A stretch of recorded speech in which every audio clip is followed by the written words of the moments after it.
Welcome everyone to my review recap of Married at First Sight season 15 episode 6, and this video is for Krysten and Mitch.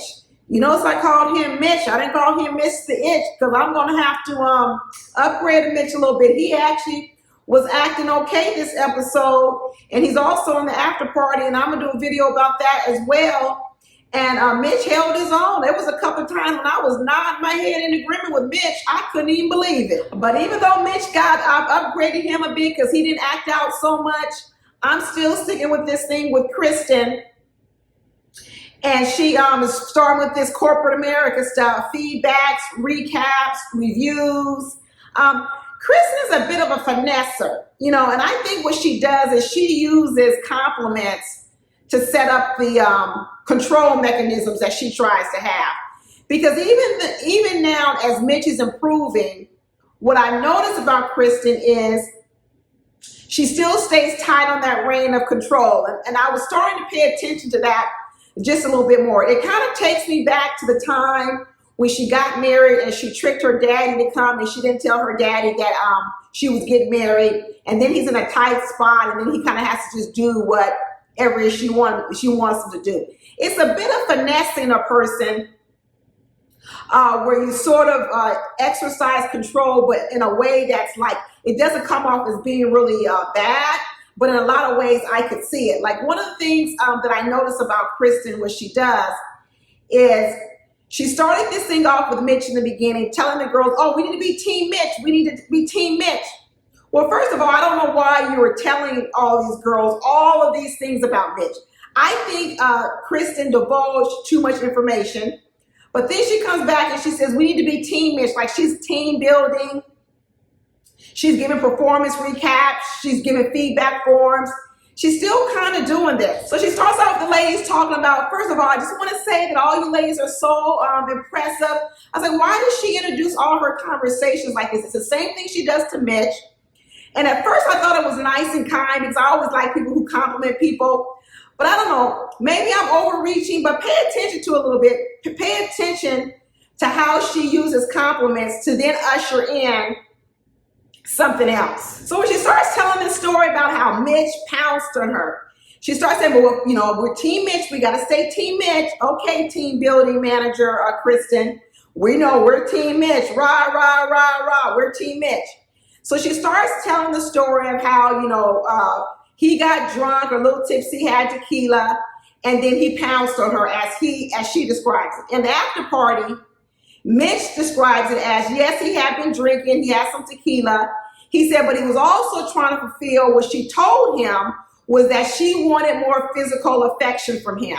So on one hand, she's criticizing him for not having physical affection, and she wants more, but that when he did do it, she said it was too much, too fast. He was pouncing her, and he had been drinking. I got it. I understand how she might not have wanted it in that time.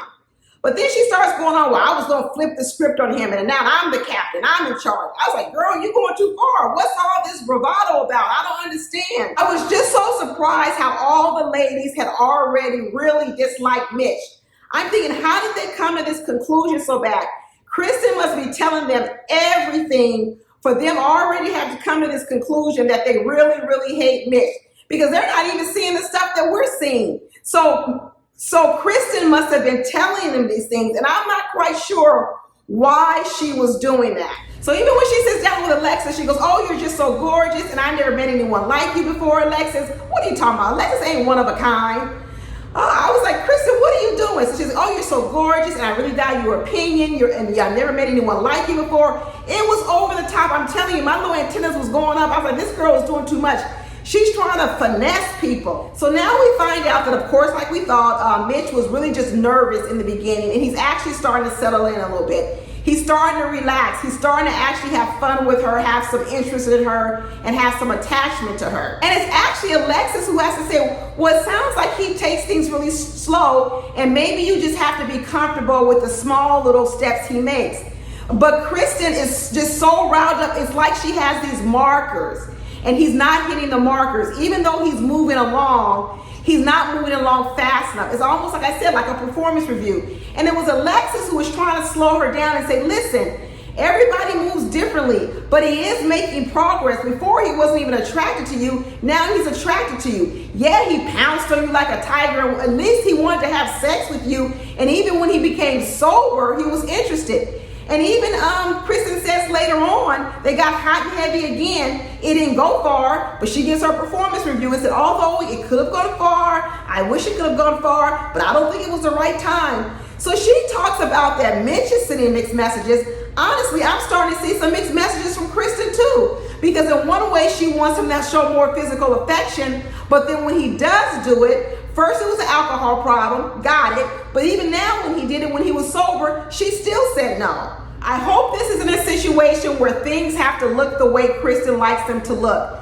Whereas it has to happen in the order in which she likes them to happen, the way she likes it to happen, and that's what she's comfortable with. Maybe that's the controlling vibes I'm picking up on. If she has a way she likes things to look, and if it doesn't look like that way, she has a problem with it and she tries to control you and finesse you to go on the path she wants you to go on. Those are the vibes I'm picking up from Krysten right now. Mitch has clearly said he wants an opinionated woman, he wants a strong woman, because he's recognized himself that he can get out of hand. So he told her, hey, don't let me just go buck wild. I do need a leash. He says, but also don't be so heavy-handed on me that you put a lot of pressure on me. So I mean, it's a thin line with Mitch, and I could see how that road is narrow for Krysten. So it really is. These two, are so iffy. I'm not still thinking that they're gonna make it, to be honest with you, because it's such a narrow road. But I will say this: Mitch has made improvement. He has absolutely made improvement,